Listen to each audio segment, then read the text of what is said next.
Gold, trusted gold buyers. మీరు తాకట్టు పెట్టిన బంగారాన్ని విడిపించి ఈ రోజు ఉన్న మార్కెట్ ధరకు కొనబడను.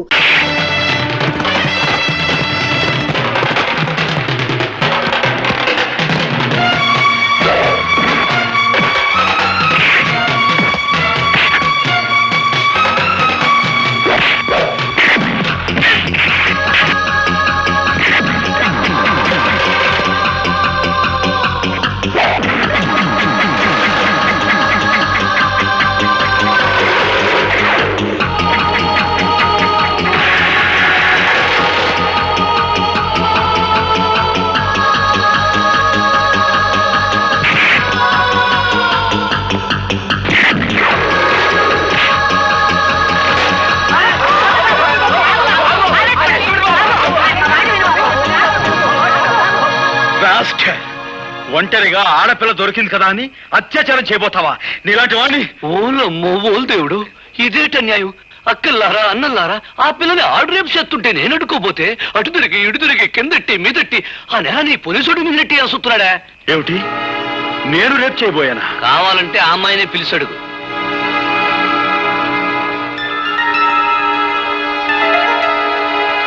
రాధా, ఏమిటి ఆలోచిస్తున్నావు? జరిగింది ఏమిటో చెప్పు.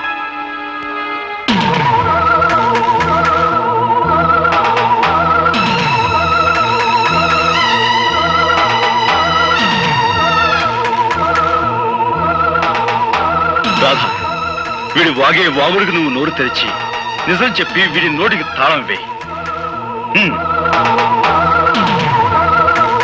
సమయానికి ఈయనొచ్చి నన్ను రక్షించకపోతే నా బ్రతుకు కుక్కలు చెప్పిన విసిరయ్యేది. నీకేమైనా పిచ్చి పట్టిందా?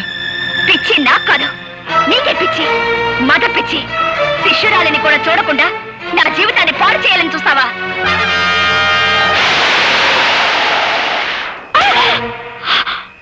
పెళ్ళీడు వచ్చిన ఆడపిల్ల మీద నువ్వు చేసుకోవడం తప్పు. బా, నువ్వెన్నైనా చెప్పు, రేపు జరగబోయే పంచాయతీకి అబ్బాయి వెళ్ళటం నాకు ఇష్టం లేదు. నువ్వు నోరు మీద. ఈ ఊరికి ఒక కట్టుబాటు ఉంది, అందరూ దానికి కట్టుబడి ఉండాలి. నానా, దయచేసి ఈ విషయంలో ఎవరు తలదూర్చొద్దు. అది మనిషి కాదు, రాక్షసి. అందుకే కుట్టాను. ఎందుకు నువ్వు అనేదేమిట్రా? పంచాయతీకి వచ్చి నేను క్షమాపణ చెప్పాల్సిన అవసరం నాకు లేదు అంటాను. సరే, నువ్వు వెళ్ళకపోతే నీ బదులు నేను వెళ్ళి పంచాయతీ ముందు నిలబడతాను రా. అమాయకమైన ఈ కేమె ప్రజానీకానికి ఈ ఆముదారాశ్రయ దండాలు దండాలు. ఇంత ఘోరంగా దారుణంగా జరిగిపోన సంఘటన మొత్తం ప్రజానీకానికంతా తెలుసు. కానీ నా మీద లేనిపోని నేరాలు మోపాలని పెద్ద డ్రామా యాక్టింగ్ చేసేస్తున్నాడు ఈ హార్మోనియం పెట్టిగాడు. జరిగిన ఈ సండాలపు విషయాన్ని పోలీస్ కేసుగా నమోదు చేసేసి ఈ డుక్కు నయాల్ని ఏ కీలు కా కీలు, ఏ జాయింట్ కా జాయింట్ తీసేయగలం. కానీ మీకేమాని కొన్ని కట్టుబాట్లున్నాయని, ఎవళ్ళు తగులు ఆళ్లే సెటిల్మెంట్ చేసేసుకుంటారని నాకు అండర్స్టాండింగ్ అయిపోనాది. కనుక వద్దు వద్దని అబ్బాయి ఎంత మొత్తుకుంటున్నా అనకుండా నువ్వే తీసుకొచ్చావు ఈ పంచాయతీకి. ఈ తతంగం సొత్తుంటే వాళ్ళు కావాలని పన్నిన పన్నాగంలా ఉంది. నేను చూడలేని ఘోరాన్ని, నువ్వే చూసుకో. ఇన్స్పెక్టర్ గారు, పియాతి పియమైన నా గ్రామ ప్రజలారా, ఇందులో ఇరుక్కుంది ఆడు కూతురు ఈడి కూతురు కాదు, నా కూతురు, నా కన్న కూతురు. ఈ కేసు తాలూకు తీర్పు పోలీస్ స్టేషన్ 4 గోళ్ల మధ్యలో జరగకూడదని ఈ ఇన్స్పెక్టర్ గారు ఒప్పుకున్నందుకు గాను దీని తాలూకు తీర్పు ఈ గ్రామం నడిబొడ్డులో ఈ రచ్చబండ మీద ఈ ప్రజలందరి ముందు ప్రజలా తీర్పు చెప్పాలని అందరినీ కోరుకుంటూ నేను కూడా కూరుకుంటున్నాను. ఎప్పుడూ తీర్పు చెప్పేది మీరే కదా, కానివ్వండి. నిజమేననుకో, తగు మా అమ్మాయికి సంబంధించింది కదా. మీ నిజాయితీ మీద మాకు నమ్మకం ఉంది, మీరే తీర్పు చెప్పండి. ఈ ఊళ్ళో ఉన్న ఆడపిల్లలందరూ నా సొంత కూతుళ్ళు లాంటి వాళ్ళు. ఒక ఆడపిల్లని మానభంగం చెయ్యబోయాడు అంటే అది ఘోరమైన నేరం. దానికి నేనిచ్చే తీర్పు మా అమ్మాయి చేత 100 కొరడా దెబ్బలు తింటమో, లేక మా అమ్మాయి కాళ్ళ మీద పడి దండబెట్టి క్షమించు అని 3 సార్లు పేదయ్య పట్టం. నేను ఏ తప్పు చేయలేదు. చెయ్యని తప్పుకు ప్రాణం పోయినా క్షమాపణ కోరను.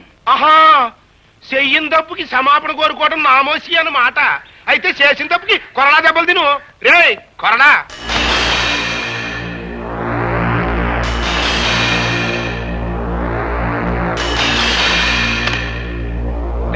అది కట్టేట్రా.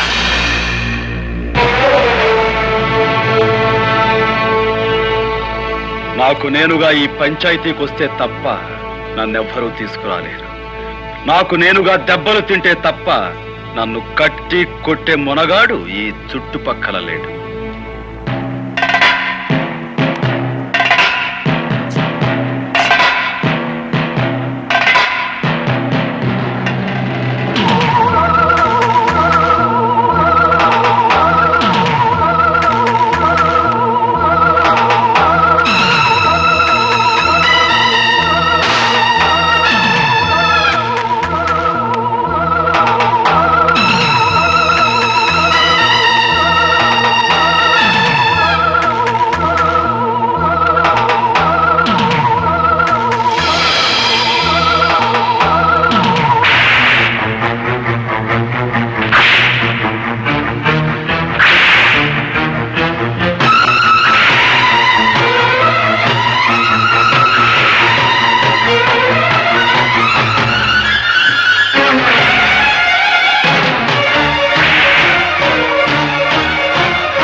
గోపికన్ని కోడతో కొడుతున్నారమ్మా.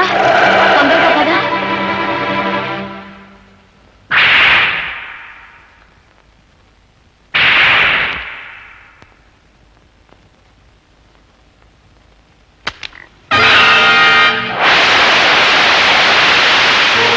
నీ ఆవేశం తగ్గిందా?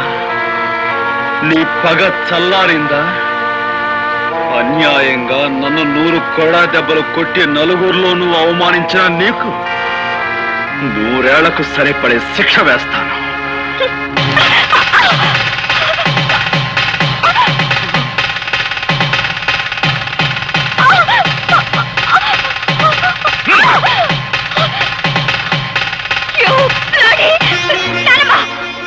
తప్పమ్మా, నీ పెళ్లి జరిగిపోయింది. జరగవలసిన వాడితోనే జరిగింది. బలవంతంగా తాళి తెంచుకునే వాళ్ళ మూర్ఖత్వాన్ని చూసి ఎవ్వరూ జాలిపడరు. నేను చెప్పేది శ్రద్ధగా విను. ఆ తర్వాత మెళ్ళో తాళి ఉంచుకుంటావో తెంచుకుంటావో నీ ఇష్టం. నువ్వు నిలబడ్డ ఈ చోటు, ఈ బంగ్లా, ఈ కార్లు, ఈ హోదా, వీటన్నిటికీ హక్కుదారి ఎవరో తెలుసా? నీ మెళ్ళో బలవంతంగా తాళి కట్టాడే అతను, ఆ గోపి. నువ్వు అనుకుంటున్నట్టు మీ నాన్న పుట్టుకతోనే ధనవంతుడు కాదు సరికదా? కనీసం మధ్యతరగతి కుటుంబీకుడు కూడా కాదు. ఒకప్పుడు వాడు స్వచ్ఛమైన పాలు పంచదారతో చేసిన తాడేపల్లిగూడెం కోఆపరేటివ్ సొసైటీ పాలకోవా. పాలకోవామా? పాలకోవా గవర్నమెంట్ వారిచే అనుమతి పొందిన కేసీ చారిటీ లాటరీ ఫండ్ ఈ నెల 16వ తారీఖు డ్రా కలుపుతారు బరంపూర్ లో. ఏ ఊరు వారైనా, ఏ పల్లె వారైనా, ఏ జిల్లా వారైనా, ఏ రాష్ట్రం వారైనా తమ పేరుతో గానీ, తమ పాపాయిల పేరుతో గానీ, ఇష్టదైవం పేరుతో గానీ, కట్టుకున్న దాని పేరుతో గానీ, ఉంచుకున్న దాని పేరుతో గానీ ₹1 పెట్టి 1 టికెట్ పొందండి సార్. ₹1కే 10 లక్షలు పొందండి సార్.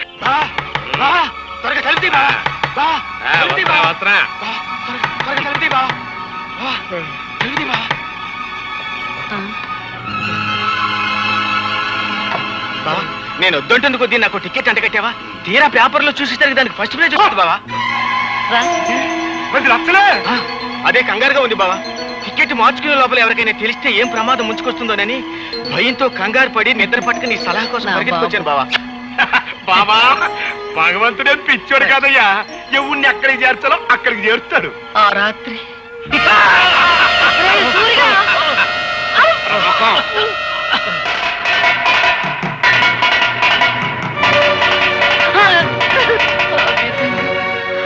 నా కూతురు బిడ్డను నిర్దాక్షిణ్యంగా విధికి వదిలేయాల్సి వచ్చింది. ఆ లాటరీ టికెట్ మార్చుకుని మీ నాన్న లక్షాధికారి అయ్యాడు. ఇదిగో బాబు. ఇది ఉంచండి. ఎందుకు బాబు? మళ్ళీ నా చేతికి డబ్బందిన తర్వాత విడిపించి తీసుకెళ్తానమ్మా. తాకట్ట? అదేమిటి బాబు? లేదమ్మా, నా తృప్తి కోసం. వస్తానమ్మా. మంచిది బాబు.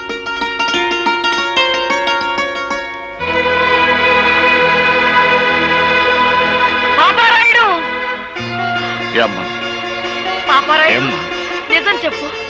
ఈ గొలుసు నీది కాదని నాకు తెలుసు. ఇది ఎక్కడ దొరికింది? ఎలా దొరికింది? నా బిడ్డ బ్రతకటానికి డబ్బిచ్చారు గనక నిజం చెప్తున్నాను. 4 ఏళ్ల క్రితం ఒక రోజు రాత్రి ఒక కుర్రాడు ఏడుస్తూ నాకు కనిపించాడు. ఇంత రాత్రి కాదు ఇక్కడ ఏడుస్తున్నాడు. ఎవరి కుర్రాడు? వాడు నా కూతురు బిడ్డరా. ప్రేమతో అన్ని కనుక ఇంటికి తీసుకొచ్చావా నీ అల్లుణ్ణి సంపి మొసలికేసినట్టు ఆన్ని కూడా వేసేస్తా, జాగ్రత్త.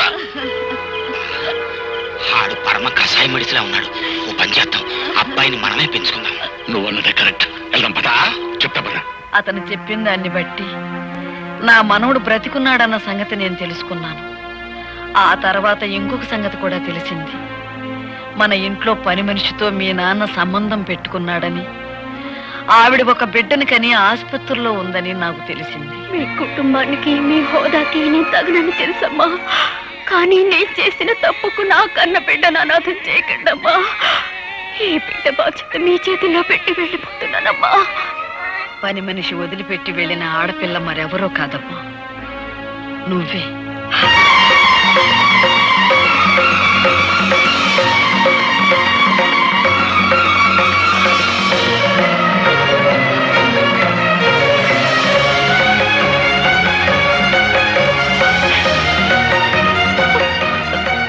నానమ్మా.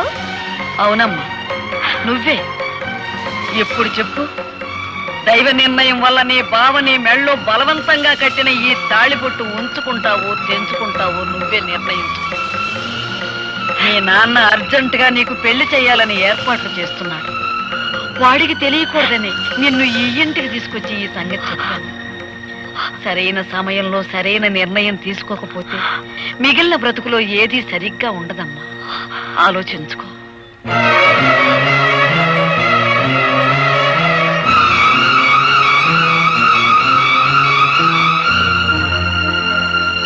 అప్పన్న తన్నమ్మన్న అప్పన్న తన్నమ్మన్న ముగ్గైర తమ్మన్న ముగ్గైర తమ్మ.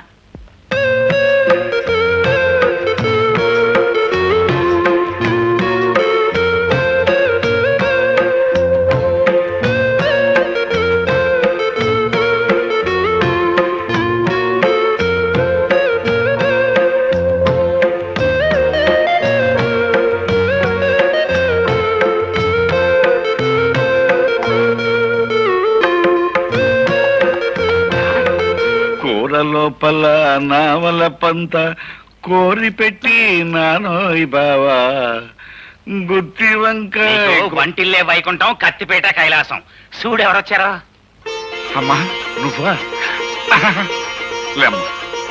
మావయ్య గారు, త్రికరణ శుద్ధిగా ఇంట్లో అడుగు పెట్టాను. గతంలో నేను చేసిన పొరపాట్లు మీ పెద్ద మనసుతో క్షమించండి. అలాగే అలాగే, చాలా సంతోషం. తాళి తెంచద్దు అని పెద్దావిడ పట్టుపట్టిందని ఇన్నప్పుడే నువ్వు మా ఇంటికి వచ్చేస్తావని ఊహించానమ్మా. మావయ్య గారు, ఆ ఇంటి నుంచి కట్టుబట్టలతో వచ్చేసాను.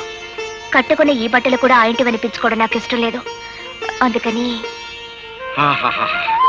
నా కొడుకులో ఉన్న పరుషం కోడలో కూడా ఉంది. ఒక్క నిమిషం ఉండమ్మా. మా బాస్ సూపులకి సర్దార్ పాపరాయిలా కనిపిస్తాడు గానీ మనసు మాత్రం నిప్పుల మీద పెట్టిన ఎన్నపోస. చూడమ్మా, గోపికి పెళ్ళయిన తర్వాత కోడలు ఇంటికి వస్తుందని ముందుగానే చీర నగలు కొనట్టు పెట్టాం.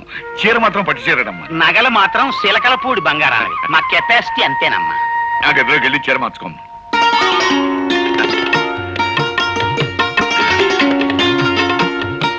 అప్పరాజు, పిల్లని చూసిన తర్వాత వాడు ఏమంటాడంట? పిల్లని ఏమంటాడో నాకు తెలియదు గానీ మన మాత్రం అంటాడు. అంతేనంటావా? గ్యారంటీ.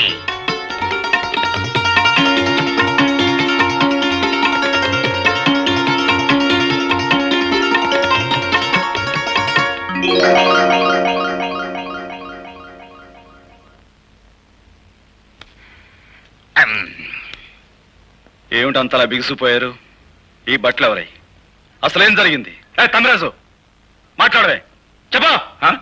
ఆండమాయి సరిద్దురా, ఇల్లు వంటింట్లోకి వెళ్ళి చూడు. నీకే తెలుస్తుంది.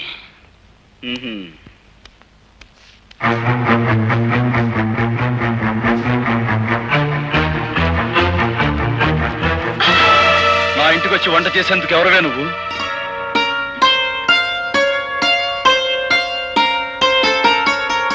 ఆ రోజు తాళి కట్టారు, ఇవాళ తలంబ్రాలు పోశారు. నాకెంత ఆనందంగా ఉందో తెలుసా అండి. ఆగు. అసలు ఎవరు అడిగి నువ్వు నా ఇంట్లోకి వచ్చావు? ఎప్పుడు మీరు నా మెళ్ళో తాళి కట్టారో ఆ నిమిషం నుంచి ఇది మీ ఇల్లు కాదు, మన ఇల్లు. తెలివిగా మాట్లాడు. నీ మెళ్ళో తాళి కట్టింది నీతో సంసారం చేయడానికి కాదు, నీ పొగరనిచ్చేందుకు. నీ మెళ్ళో తాళి కట్టింది నిన్ను నా భార్యగా చేసుకునేందుకు కాదు, జీవితాంతం నువ్వు ఎవరికి భార్య కాకూడదని. ఎవరికి భార్య కాకూడదనే మీరు ఆ పని చేస్తే నేను మీ భార్యగా ఉండాలనే కదా. ఏమండి, జరిగిందేదో జరిగిపోయింది, అదంతా మర్చిపోదామండి. మర్చిపోదాం. ఏమిటి మర్చిపోయేది? నా హార్మోని బద్దలు కొట్టిన విషయం మర్చిపోతాను, నా గుండె పగలగొట్టిన విషయం మర్చిపోతాను, నువ్వు నన్ను కొట్టిన కోడా దెబ్బలు మర్చిపోతాను. కానీ 10 మందిలో నేను చెయ్యని నేరం నా మీద మోపి నా నిజాయితీ మీద నువ్వు అహంకారంతో వేసిన మచ్చను మాత్రం మర్చిపోలేను. ఆ మచ్చను చెరుపుకోలేను కూడా. చూసారా మావయ్య గారు, భార్యతో మాట్లాడారు. నువ్వు నీ నక్క వినయాలు. ఇక్కడి నుంచి బయటికి వెళ్తావా, మెడబెట్టి గంటేమంటావా? ఆగు. ఆ రోజు అంతమందిలో తాళి కట్టిన తర్వాత ఆ అమ్మాయి కాదన్నా నువ్వు కాదన్నా లోకం దృష్టిలో మీ ఇద్దరు భార్యాభర్తలే. ఆ అమ్మాయి నీ పట్ల చేసిన తప్పులన్నిటికీ జీవితానికి సరిపడా శిక్ష వేసి. పాప అమ్మాయి పిచ్చేత్తాపంతో వచ్చి కాపురం చేస్తానంటుంటే కుదరదంటాం ఎట్టుంటుందో తెలుసా? పూర్తయినా గానీ ఖైదీని జైల్లో ఉంచి ఎట్టగుంటదో అట్టగుంటది అబ్బాయ. నువ్వు లోపలికి వెళ్ళమ్మా. అలాగే మావయ్య. ఆగు. నాన్న, నా కోపం హద్దులు దాని ముందు అమెరికన్ చెడిపోమని చెప్పండి. ఆ అమ్మాయి నా కోళ్ళు.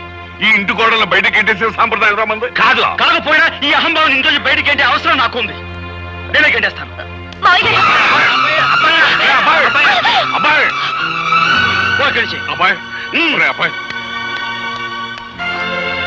అమ్మాయి వాడు అలాగంటాడు కానీ నువ్వు లోపల పదమ్మా.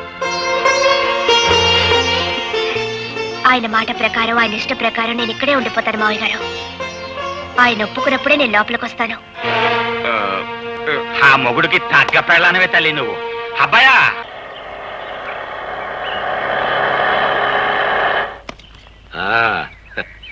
దిగు బాబు, ఇదే మన బంగళా. చూడు, నువ్వు తాత బిర్లాలు పుట్టిన ముహూర్తంలో పుట్టి ఉంటావయ్యా. అందుకే ఈ సూర్యచంద్రరావుకి అల్లుడు అవుతున్నావు. రా బాబు రా, కూర్చో. నీ వెళ్ళి అమ్మాయిని పిలుచుకొస్తా. అలాగేనండి. సార్ అమ్మాయి రా.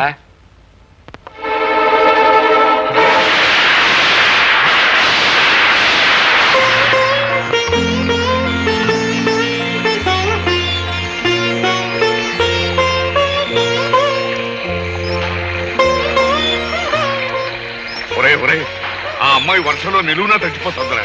ఇరుగు పొరుగు వాళ్ళు చూసారంటే మన మొహన్ ఉమ్మేస్తారా. లోపలికి రమ్మని. మరేం పర్వాలేదు. ఆ ఇంటి తాలూకు మురికి భావాలు ఇంకా ఏమైనా మిగిలింటే ఆ వర్షంలో తడిచి పూర్తిగా కొట్టుకుపోతాయి. బాగా తడవని.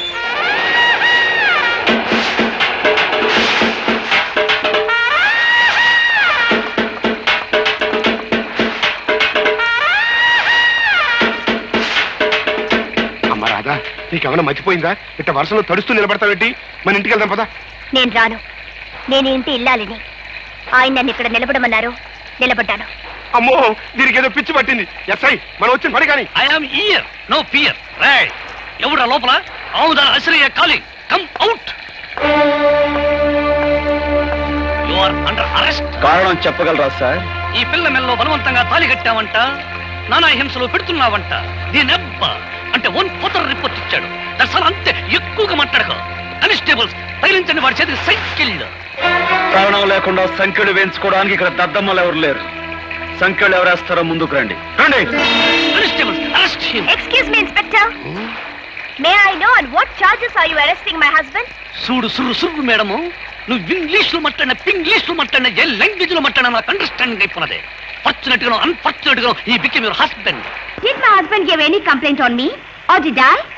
No. This is a family matter.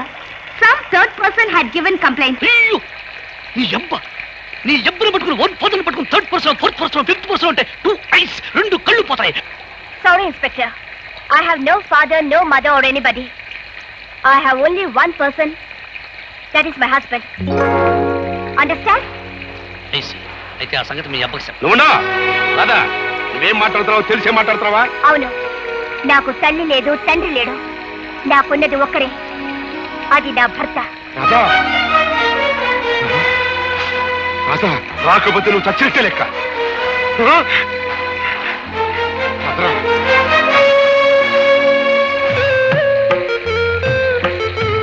అబ్బాయి, ఆ ఇంటిని కాదని వచ్చేసింది. నీ ముందే తండ్రిని కూడా కాదంది. సీతమ్మ వారిని అగ్ని పరీక్ష పెట్టినట్టు ఇంకా ఎందుకురా అమ్మాయిని అలా వర్షంలో నిలబెడతాం? ఇదేమన్నా బాగుంది? లోపలికి రమ్మను. రామ్మ రామ్మ రామ్మ.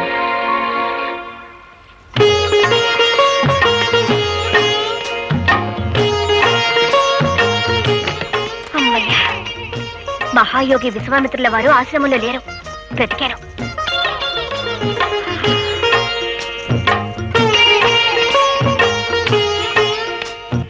నాకు సిగ్గేస్తుంది బాబు. కళ్ళు మూసుకోండి. అయినా నేనే మీ దాన్నైనప్పుడు, నా తనువు మనసు అంతా మీదే అయినప్పుడు నాకు మీ దగ్గర సిగ్గెందుకు?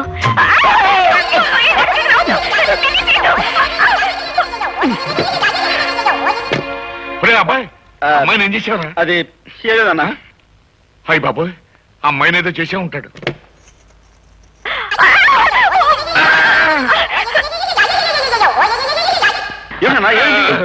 ఏం లేదా, అమ్మాయికి అర్జెంట్ గా చేరుకున్నానంతే.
చలిగాలి కొట్టిందమ్మా అందిట్లో